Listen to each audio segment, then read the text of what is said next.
Bueno, pues muy buenas tardes ya. Pues bienvenidos al estudio bíblico de Isaías 55. Hoy continuamos analizando el versículo 7. Este versículo lo hemos estado analizando ya durante durante los videos anteriores. Pero vamos a seguir viendo más detalles acerca de lo que es el arrepentimiento.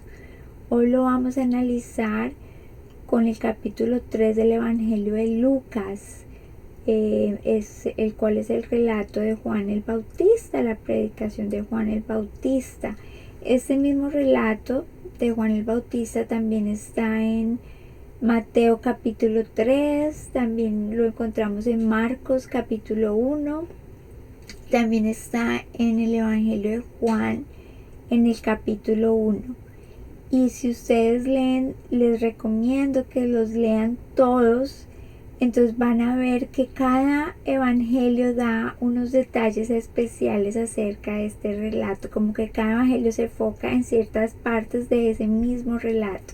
Entonces leerlos todos realmente enriquecen el entendimiento digamos, de lo que sucedió cuando Juan el Bautista hizo esta predicación. Entonces, bueno, comencemos por favor entonces con Lucas 3. Vamos a leer algunos versículos, pero ya ustedes en su casita lo van a leer completo, si gustan. Entonces dice: en este tiempo un mensaje de Dios llegó a Juan, hijo de Zacarías, que vivía en el desierto. Entonces Juan fue de un lugar a otro por ambos lados del río Jordán, predicando que la gente debía ser bautizada para demostrar que se había arrepentido de sus pecados y vuelto a Dios para ser perdonada. Entonces vemos que esa palabra arrepentimiento que aparece en este relato es una palabra, o sea, la raíz es griega y es la siguiente palabra. Permítanme, les voy a mostrar. La primera palabra que aparece ahí es tal cual como se escribe en el griego. En el paréntesis aparece la pronunciación de esa palabra, que es metanía. Algunos lo pronuncian metanoia, yo lo investigué y dice metania, pero pues más o menos se entiende que esa es como la pronunciación.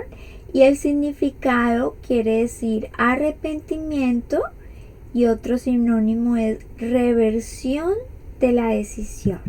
Entonces esa palabra que Juan el Bautista estaba usando era como si les estuviera diciendo a la multitud: reversen su decisión, como arrepiéntanse, reversen su decisión. Era como si les estuviera diciendo literalmente así, y en efecto eso era lo que les estaba diciendo. Volvamos otra vez al relato. Estaba diciendo, predicando que la gente debía ser bautizada para demostrar que se había arrepentido de sus pecados y vuelto a Dios para ser perdonada.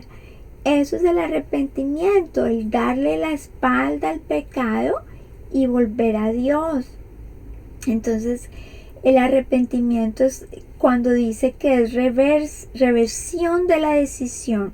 Entonces vemos que es una decisión. El arrepentimiento implica una decisión.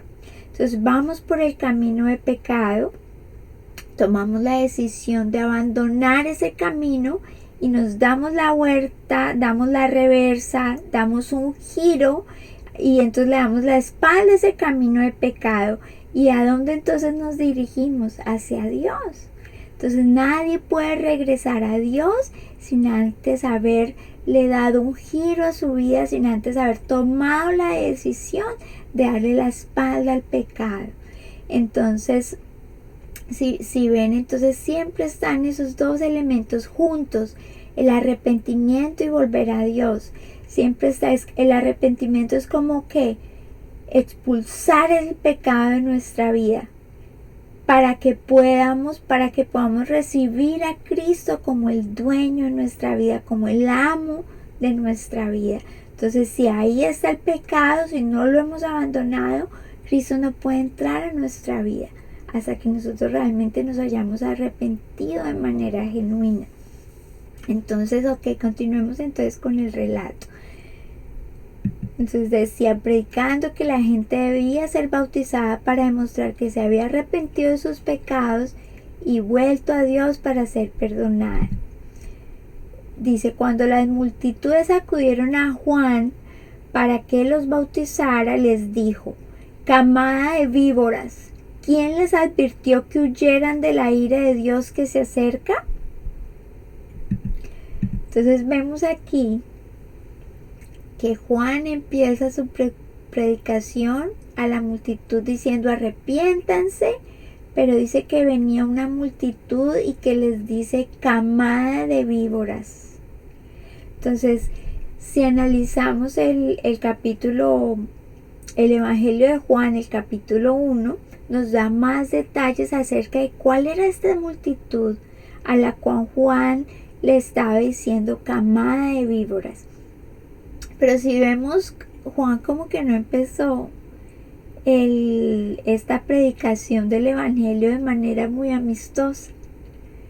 Si estuviera literalmente el mismo Juan diciendo la misma predicación en las calles actualmente, la mayoría de las personas dirían, ese hombre no habla de parte de Dios. Ese hombre no tiene amor, no tiene misericordia. ¿Por qué juzga? ¿Quién es él para juzgar? La mayoría de las personas que no entienden y no han conocido a Dios y no han entendido la importancia de esta predicación dirían eso. Porque normalmente estamos ahora, en nuestro tiempo actual, estamos acostumbrados a mensajes que nos endulcen el oído, que nos digan las cosas que queremos oír, que nos hablen del amor y la misericordia de Dios, pero que no nos hablen del pecado, que no nos hablen de abandonar nuestra vida de pecado, que ni siquiera insinúen que estamos mal con Dios, que ni siquiera insinúen que tenemos que abandonar el pecado. Entonces aquí vemos que Juan aquí comienza diciéndole a esta multitud camada de víboras. Y entonces aquí en el Evangelio de Juan 1, en el versículo 19, nos va a explicar a quiénes era que Juan les estaba diciendo camada de víboras. En el versículo 19 dice, este fue el testimonio que dio Juan cuando los líderes judíos enviaron sacerdotes y ayudantes del templo desde Jerusalén para preguntarle, ¿quién eres? Él dijo con toda franqueza, yo no soy el Mesías. Bien, entonces, ¿quién eres? Entonces dice, ahí más adelante en el versículo 24, dice, entonces los fariseos que habían sido enviados le preguntaron, si no eres el Mesías, ni Elías, ni el profeta, ¿con qué derecho bautizas? Entonces aquí vemos que estaban unidos los sacerdotes, los ayudantes del templo, los saduceos, los fariseos, se habían unido para resistir el mensaje de Juan. Y llegaron ahí donde él estaba predicando a decirle, bueno, ¿usted quién es? ¿Usted con qué derecho usted bautiza? Si usted no es el Mesías, ni es el profeta, ni es Elías, ¿usted con qué derecho viene aquí a bautizar? Nosotros somos, porque ellos eran los sacerdotes y los ayudantes del templo y los líderes religiosos de Israel, que eran los fariseos y los saduceos. Nosotros somos los que bautizamos. ¿Usted quién es aquí? ¿Qué tiene que ver aquí? Entonces miramos que si realmente esta gente hubiera sido enviada de parte de Dios, estuviera de acuerdo con el mensaje de Juan el Bautista. Si realmente esta gente hubiera conocido a Dios, hubieran apoyado el mensaje de Juan el Bautista. Pero lo que vemos es que ellos todo lo contrario, se estaban oponiendo y resistiendo a este mensaje. Entonces Juan por eso les dice camada de víboras, porque entre comillas eran sacerdotes, eran ayudantes del templo, eran líderes religiosos, pero no tenían ni idea de quién era Dios y cuál era su evangelio. Entonces más adelante aquí les dice, Ok, este está más adelante aquí. Demuestren con su forma de vivir que se han arrepentido de sus pecados y han vuelto a Dios. Entonces les está diciendo, Juan les está diciendo a los sacerdotes que se arrepientan, que realmente muestren con su manera de vivir que se han arrepentido. En otras versiones dice, muestren frutos dignos de arrepentimiento, frutos de una vida recta. Entonces está diciéndole, mire, es evidente que ustedes no conocen a Dios y que ustedes necesitan arrepentirse y volverse a Dios. Entonces, esto era un mensaje impactante, sorprendente, porque les estaba diciendo a los sacerdotes, a los ayudantes del templo, a los líderes religiosos, les estaba diciendo arrepiéntanse. Entonces era un mensaje, por supuesto, muy confrontador y ofensivo para ellos. ¿Por qué? Porque normalmente lo que realmente les estaba diciendo a Juan es, mire, ustedes necesitan arrepentirse. Y ellos estaban diciendo, no, pero si nosotros somos el pueblo de Dios, nosotros no necesitamos arrepentirnos. O sea, eso es lo que ellos llevaban implícito al resistirse al mensaje de Juan. Estaban diciendo, yo no necesito arrepentirme, yo ya soy hijo de Dios, yo hago parte del pueblo de Dios. Entonces continúa Juan diciéndoles, no se digan simplemente el uno al otro, estamos a salvo porque somos descendientes de Abraham. Eso no significa nada, porque les digo que Dios puede crear hijos de Abraham de estas piedras. Entonces vemos que estos líderes, que este grupo de personas que se resistían al mensaje de Juan, vemos que ellos tenían una confianza, era en simplemente el hecho de ser descendientes físicos de Abraham. Entonces por eso ellos creían que eran parte del pueblo de Dios.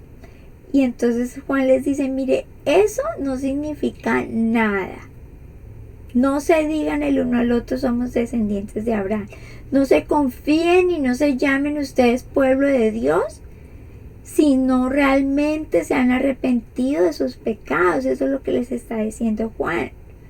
Entonces aquí vemos, por ejemplo, que estos mismos grupos se opusieron al mensaje del Señor Jesús, y en Juan capítulo 8 vemos cómo se resisten también a él. Por ejemplo, en el versículo 37 dice, claro que me doy cuenta de que son descendientes de Abraham, o sea, físicos, descendientes físicos. Aún así, algunos de ustedes procuran matarme porque no tienen lugar para mi mensaje en su corazón. Yo les cuento lo que vi cuando estaba con mi padre, pero ustedes siguen el consejo de su padre. El Señor ahí les dice, su padre es el diablo. Y ustedes quieren obedecer a los deseos de su padre, el diablo. Entonces en el 39 dice, nuestro padre es Abraham, declararon. No, respondió Jesús, pues si realmente fueran hijos de Abraham, si realmente fueran hijos espirituales de Abraham, si realmente fueran hijos de Dios, seguirían su ejemplo. En cambio, procuran matarme porque les dije la verdad, la cual oí de Dios. Abraham nunca hizo algo así. No, ustedes imitan a su verdadero padre, o sea, el diablo. Y más adelante en el versículo, bueno, ellos le dicen, no, nosotros no somos hijos ilegítimos, somos el pueblo de Dios. En el 42 dice, Jesús les dijo, si Dios fuera su padre, ustedes me amarían, porque he venido a ustedes de parte de Dios. No estoy aquí por mi propia cuenta, sino que Él me envió. ¿Por qué no pueden entender lo que les digo? Es porque ni siquiera toleran oírme. En el 56 dice, Abraham, al que ustedes le llaman padre, se gozó de que había de ver mi día, y lo vio y se gozó. Abraham tuvo una revelación de Cristo en su momento. Antes que incluso Cristo hubiera nacido en su cuerpo humano, Él ya había recibido una revelación de lo que Cristo iba a hacer en esa cruz y de su ministerio y lo que Él iba a venir a hacer por la humanidad. Y dice que entonces Él vio esto y se gozó. A diferencia de ellos que decían que eran hijos de Dios, que eran hijos de Abraham, pero resistían el mensaje de Jesús, resistían el mensaje de Juan el Bautista, que los exhortaba y los llamaba a un arrepentimiento genuino. Entonces en el versículo 57 dice: entonces le dijeron los judíos: ¿aún no tienes 50 años y has visto a Abraham? Y dice el Señor Jesús: de cierto os digo, antes que Abraham fuese, yo soy. Antes que incluso Abraham hubiera nacido, el gran yo soy, nuestro Señor Jesús, ya existía desde el principio con el Padre. En el principio de los tiempos, en el principio de la creación, en el principio de todo, en el principio el verbo, existía el verbo. Y el verbo estaba con Dios y el verbo era Dios. Entonces ese verbo de Dios, ese Cordero de Dios, ese verbo que se encarnó en un cuerpo humano, ya existía antes que Abraham. Entonces, pues ellos rechazan su mensaje, rechazan que Él viene de parte de Dios. Él les estaba diciendo: mire, yo he existido desde el principio. O sea, estaba diciendo implícitamente, secretamente les está diciendo: yo soy Dios. Y ellos se negaron a creer en el mensaje de Jesús. Y también entonces, como vemos en el mensaje de Juan el Bautista. Entonces, ¿qué implicaba esto? Es que en esos tiempos el único bautismo que existía de agua era que los gentiles, o sea, las personas, cualquier otra persona que no era parte del pueblo de Israel, que no era parte de la nación de Israel. Entonces, esos gentiles que querían hacer parte del judaísmo, entonces se bautizaban en agua, y eso era una señal que ya comenzaban a ser parte del judaísmo, de la religión verdadera, pues según ellos. Pero cuando Juan el Bautista le dice a ellos, a los sacerdotes que bautizaban a los gentiles, que bautizaban a los prosélitos del judaísmo, les dicen: ustedes arrepiéntanse. Entonces eso era una ofensa para ellos, porque era como si les estuviera diciendo: ustedes no conocen a Dios. Y bautizarse en el agua en ese momento hubiera requerido un reconocimiento de que debían ellos volver a Dios de manera genuina, y que en efecto todavía no eran parte del pueblo de Dios. Entonces por eso era que ellos rechazaban ese mensaje, porque ofendía para ellos el hecho de que, digamos, no les insinuara que no eran parte del pueblo de Dios. Entonces aquí vemos, entonces dice, continúa Juan diciéndoles a este grupo, a esta multitud: ahora mismo el hacha del juicio de Dios está lista para cortar las raíces de los árboles. Así es, todo árbol que no produzca buenos frutos será cortado y arrojado al fuego. Las multitudes preguntaron: ¿qué debemos hacer? Juan contestó: si tienes 2 camisas, da una a los pobres. Si tienes comida, comparte con los que tienen hambre. Que aquí hay muchas cosas que analizar. Entonces, habían unos en la multitud que sí genuinamente se querían arrepentir, querían volver a Dios, y esos, a diferencia de los fariseos que dijeron: no, que usted con qué autoridad bautiza, ellos sí genuinamente decían: ok, ¿cómo me pongo a cuentas con Dios? ¿Cómo me reconcilio con Dios? Y entonces eso sí, ellos, esa parte de la multitud, entonces sí le pregunta a Juan: ¿qué debemos hacer? Y Juan les dice, el que tenga 2 camisas, comparta una. El que tenga comida, comparta con los demás. Pero esto no quiere decir que tenían que hacer eso para la salvación. Lo que estaban diciendo era que demostraran con esa generosidad que realmente se habían arrepentido. El arrepentimiento es un cambio interior que empieza en la manera de pensar y que implica cambios interiores. Y al haber un cambio interior, pues naturalmente va a dar un fruto externo. Entonces, Juan lo que les estaba diciendo, mire, si ustedes dicen que de verdad se han arrepentido, pues se va a notar en su vida que realmente se han arrepentido. Entonces, bueno, ¿qué es lo que muestra que uno realmente se ha arrepentido? Pues estas buenas obras.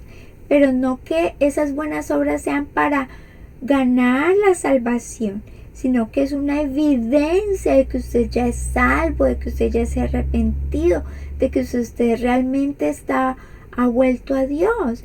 Pero no solamente Juan les dice este tipo de obras, de compartir esas obras de misericordia, sino que también les dice, hasta los corruptos recaudadores de impuestos vinieron a bautizarse y preguntaron, maestro, ¿qué debemos hacer? Entonces les dice, ok, arrepiéntanse, abandonen el pecado, no recauden más impuestos de lo que el gobierno requiere, porque en ese tiempo entonces estos recaudadores de impuestos, en otras versiones habla de los publicanos, ellos recogían los impuestos de la nación, pero pedían más de lo que realmente valían los impuestos para ellos quedarse con una parte. Entonces les está diciendo que de verdad usted se ha arrepentido, entonces o se quiere arrepentir, pues abandone eso que usted está haciendo y deje de recaudar y recaude solamente lo que es. Entonces dice, ¿qué debemos hacer nosotros? Le preguntaron algunos soldados. O sea, está, por ejemplo, hablándole a cada grupo de personas. Entonces dice a los que están cometiendo este pecado con la recaudación ilícita de impuestos, pues entonces abandonen ese pecado. Y a los soldados les dijo, bueno, ¿qué deben hacer ustedes los soldados? Dice, Juan les contestó, pues no extorsionen ni hagan falsas acusaciones y estén satisfechos con su salario. Esa es la manera, entonces abandonen el pecado de ustedes, que era la extorsión que ellos también estaban haciendo. Y pues, y asimismo hay muchas muestras por toda la Biblia de que habla de que quien realmente se ha arrepentido. Entonces, por ejemplo, en Efesios 4, Pablo les dice a la iglesia, mire, pues el que robaba que deje de robar. Aquí, por ejemplo, en Efesios 4 dice, el que decía mentiras, deje de decir mentiras. Digamos siempre la verdad a todos. Y más adelante dice, si eres ladrón, deja de robar. En cambio, usa tus manos en un buen trabajo digno y luego comparte generosamente con los que tienen necesidad. Entonces hay muchas maneras de decir no al pecado. Cada uno de ustedes, con la guía del Señor, puede pedirle que le muestre cuál es ese pecado que tiene que abandonar, cuál es ese pecado que tiene que dejar de practicar para que realmente usted pueda regresar a Dios y Dios pueda realmente ser el amo de su vida. Entonces es tomar la decisión de abandonar esa vida de pecado y realmente devolverse, darle la espalda y vivir para Dios y volver a Dios con un corazón humilde, con un corazón deseoso de que Dios transforme todas las áreas de su vida. Y por ejemplo, aquí mismo en de Efesios 4 dice, mire, desháganse de su vieja naturaleza pecaminosa y de su antigua manera de vivir. Esto es al arrepentimiento también. Aquí lo explica Pablo de esta manera. Dice, desháganse de esa antigua manera de vivir que está corrompida por la sensualidad y el engaño. En cambio, dejen que el Espíritu Santo renueve sus pensamientos y sus actitudes. Pónganse la nueva naturaleza creada para ser a la semejanza de Dios, quien es verdaderamente justo y santo. Entonces eso es lo que hace el arrepentimiento. Entonces un corazón arrepentido deja que Dios lo transforme, deja que Dios renueve su manera de pensar. En Romanos 12 también habla de eso, de ser renovados en la renovación de nuestra mente, ser transformados en nuestra manera de pensar para que podamos comprobar la voluntad de Dios, que es buena, que es agradable, que es perfecta. Entonces esta es mi invitación para ustedes, aquellos que están escuchando este video, que evalúen su corazón, que realmente honesta y genuinamente se evalúen a ver si ustedes están en la fe. Y si realmente encuentran que ustedes están viviendo una vida pecaminosa, pues entonces que le pidan al Señor la gracia para abandonar esa vida de pecado, dar la espalda al pecado, volverse a Dios. Porque dice, como dice el versículo de Isaías 55, el versículo 7 que hoy estudiamos, que los malvados cambien sus caminos y aléjense hasta el más mínimo pensamiento de hacer el mal, que se vuelvan al Señor para que les tenga misericordia. Sí, vuélvanse a nuestro Dios, porque Él perdonará con generosidad. Que mi Señor los bendiga y los guíe a un genuino arrepentimiento.